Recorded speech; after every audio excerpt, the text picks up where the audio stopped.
ಜೈ ರಾಮಕೃಷ್ಣ. ನಮಸ್ತೆ. ಯುಗಾವತಾರ ಶ್ರೀರಾಮಕೃಷ್ಣ ಗ್ರಂಥಾಧ್ಯಯನಕ್ಕೆ ತಮ್ಮೆಲ್ಲರಿಗೂ ಸ್ವಾಗತ. ಸಂಚಿಕೆ 148, ಅಧ್ಯಾಯ 98, ಬ್ರಹ್ಮಜ್ಞಾನಿಗಳಿಗೆ ಬುದ್ಧಿವಾದ. ಶ್ರೀರಾಮಕೃಷ್ಣರು ಬ್ರಾಹ್ಮ ಸಮಾಜೀಯರನ್ನು ಆಧುನಿಕ ಬ್ರಹ್ಮಜ್ಞಾನಿಗಳು ಎಂದು ಕರೆಯುತ್ತಿದ್ದರು. ಆದರೆ ಅವರು ಕರೆಯುತ್ತಿದ್ದುದು ಹಾಸ್ಯಕ್ಕಾಗಲಿ ವ್ಯಂಗ್ಯಾರ್ಥದಲ್ಲಾಗಲಿ ಅಲ್ಲ. 1878 ಇಸವಿಯಲ್ಲಿ ಕೇಶವಸೇನನ ವ್ಯಕ್ತಿತ್ವಕ್ಕೂ ಸಂಸ್ಥೆಗೂ ವಿಘಾತಕವಾಗಿ ಪರಿಣಮಿಸಿದ ಘಟನೆಯೊಂದು ನಡೆಯಿತು.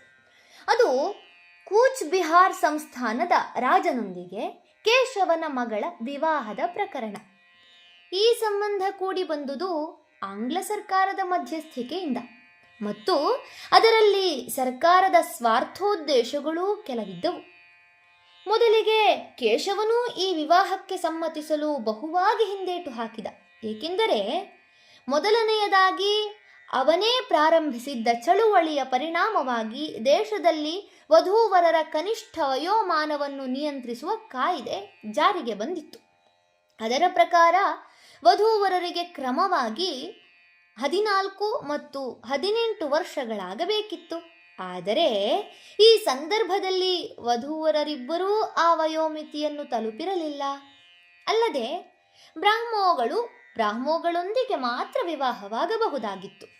ಕೂಚ್ ಬಿಹಾರದ ರಾಜ ಬ್ರಾಹ್ಮೋ ಅಲ್ಲ. ಹೀಗಿರುವಾಗ ಬ್ರಾಹ್ಮ ಸಮಾಜದ ಧುರೀಣನೇ ನಿಯಮಗಳನ್ನು ಮುರಿದರೆ ಕಡೆಗೆ ಎಲ್ಲ ವಿಷಯಗಳಲ್ಲೂ ಹೇಗೋ ಒಂದು ಹೊಂದಾಣಿಕೆಯಾಯಿತು. ರಾಜ ತನ್ನನ್ನು ಬ್ರಾಹ್ಮೋ ಎಂದು ಘೋಷಿಸಿಕೊಳ್ಳುವುದು ಮತ್ತು ಸದ್ಯಕ್ಕೆ ಕೊಟ್ಟು ತಂದು ಮಾಡುವ ಶಾಸ್ತ್ರವನ್ನು ಮುಗಿಸಿ ಮುಂದೆ ವಿಧಿಯುಕ್ತ ವಿವಾಹ ಮಾಡುವುದು ಎಂದು ಒಪ್ಪಂದವಾಯಿತು.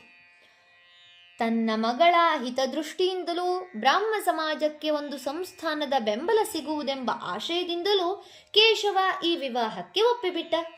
ಆದರೆ ಇದರ ಪರಿಣಾಮ ಮಾತ್ರ ವಿಪರೀತವಾಯಿತು.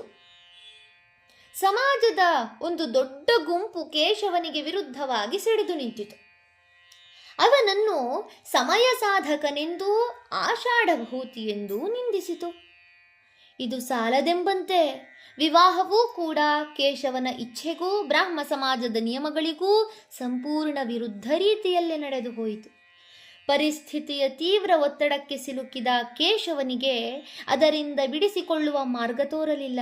ಈ ಸಂದರ್ಭದಲ್ಲಿ ಅವನ ಕೆಲವು ಆಪ್ತ ಸ್ನೇಹಿತರೂ ಸೇರಿದಂತೆ ಸಮಾಜದ ಪ್ರಮುಖರನೇಕರು ಭಾರತವರ್ಷೀಯ ಬ್ರಾಹ್ಮ ಸಮಾಜದಿಂದ ಬೇರ್ಪಟ್ಟು ಸಾಧಾರಣ ಬ್ರಾಹ್ಮ ಸಮಾಜವೆಂಬ ಸಂಘವನ್ನು ಕಟ್ಟಿಕೊಂಡರು. ಬ್ರಾಹ್ಮ ಸಮಾಜದಲ್ಲಿ ತಲೆದೋರಿದ ಈ ಒಡಕನ್ನು ಕಂಡು ಶ್ರೀರಾಮಕೃಷ್ಣರು ಬಹಳ ಖಿನ್ನರಾದರು. ಯಾವುದೋ ಸಣ್ಣ ವಿಚಾರಕ್ಕಾಗಿ ಇಂಥ ಸಂಘ ಒಡೆಯುವಂತಾದುದು ಅವರಿಗೆ ದುಃಖ ತಂದಿತು. ಮೊದಲನೆಯದಾಗಿ ವಿವಾಹದ ವಯೋಮಿತಿಯ ಕಾಯ್ದೆಯನ್ನು ತರಲು ಕೇಶವನು ನಡೆಸಿದ ಪ್ರಚಾರವನ್ನೇ ಅವರೆಂದೂ ಸರಿಯೆಂದು ಒಪ್ಪಿದವರಲ್ಲ. ಜನನ ಮರಣ ವಿವಾಹ ಇವೆಲ್ಲ ಭಗವದಿಚ್ಛೆಯಂತ ನಡೆಯುವ ವ್ಯಾಪಾರಗಳು. ಇವುಗಳ ವಿಚಾರದಲ್ಲಿ ನಾವು ಕಟ್ಟುನಿಟ್ಟಿನ ನಿಯಮಗಳನ್ನು ಮಾಡಲಾಗದು. ಕೇಶವನು ಹೀಗೆಲ್ಲ ಮಾಡಲು ಹೋಗುವುದೇತಕ್ಕೆ ಎನ್ನುತ್ತಿದ್ದರು ಅವರು. ಈಗ ಕೂಚ್ ಬಿಹಾರ್ ವಿವಾಹದ ಪ್ರಸಂಗದಲ್ಲಿ ಅವರು ಕೇಶವನು ಮಾಡಿದ್ದೇ ಸರಿಯೆಂದು ಸಮರ್ಥಿಸಿದರು. ತಮ್ಮ ಸಮ್ಮುಖದಲ್ಲಿ ಯಾರಾದರೂ ಆ ವಿಷಯವನ್ನೆತ್ತಿ ಕೇಶವನನ್ನು ಟೀಕಿಸಿದರೆ ಅವರೆನ್ನುತ್ತಿದ್ದರು, ಏಕೆ ಕೇಶವ ಮಾಡಿದ್ದರಲ್ಲಿ ಅಂಥ ನಿಂದ್ಯವಾದದ್ದೇನಿದೆ? ಅವನೊಬ್ಬ ಗೃಹಸ್ಥನಲ್ಲವೇ? ತನ್ನ ಮಕ್ಕಳ ಹಿತವನ್ನು ಸಾಧಿಸಬೇಕಾದದ್ದು ಅವನ ಕರ್ತವ್ಯವಲ್ಲವೇ? ಮಕ್ಕಳಿಗೆ ಯಾವುದು ಶ್ರೇಯಸ್ಕರವೆಂಬುದು ತಂದೆಗೆ ಗೊತ್ತು.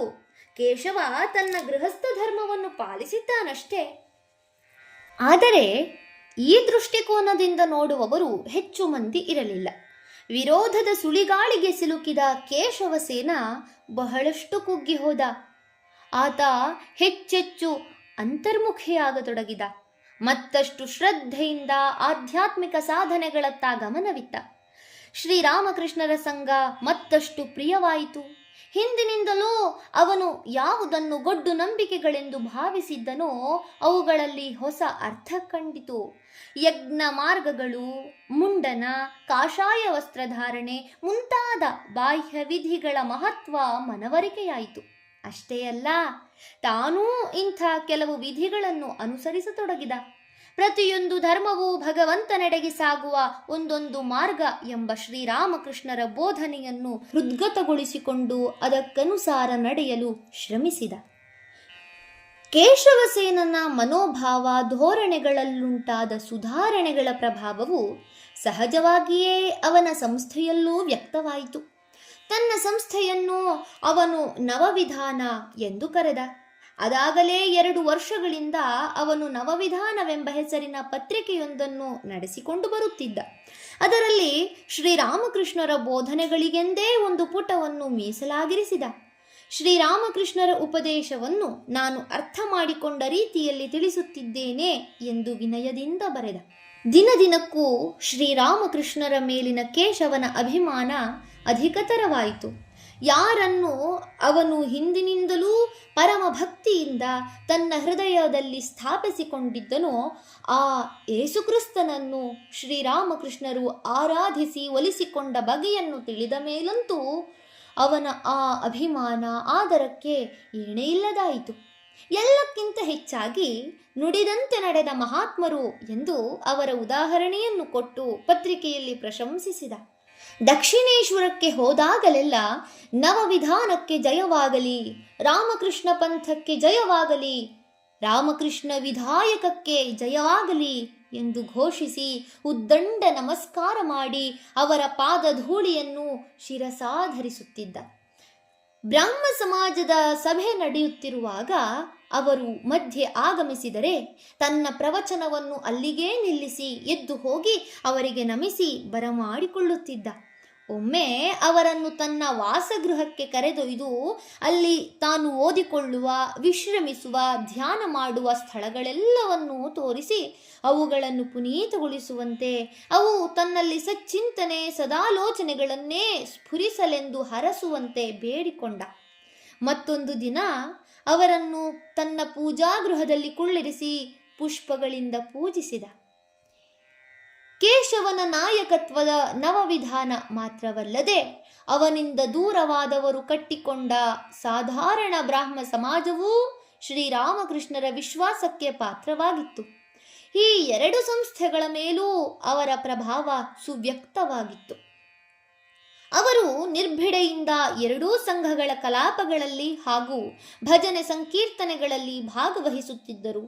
ಆದ್ದರಿಂದ ಆ ಇರುವರೂ ಅವರನ್ನು ತಮ್ಮವರನ್ನಾಗಿಯೇ ಭಾವಿಸಿ ಅಭಿಮಾನ ಪಡುತ್ತಿದ್ದರು. ಧನ್ಯವಾದಗಳು. ಮುಂದುವರಿದ ಭಾಗ ಮುಂದಿನ ಸಂಚಿಕೆಯಲ್ಲಿ. ಓಂ ಶಾಂತಿ ಶಾಂತಿ ಶಾಂತಿ. ಹರಿ ಓಂ ತತ್ಸತ್. ಶ್ರೀರಾಮಕೃಷ್ಣಾರ್ಪಣಮಸ್ತು. ಸರ್ವೇ ಜನ ಸುಖಿನೋ ಭವಂತು. ಜೈ ಶ್ರೀಮಾತಾ.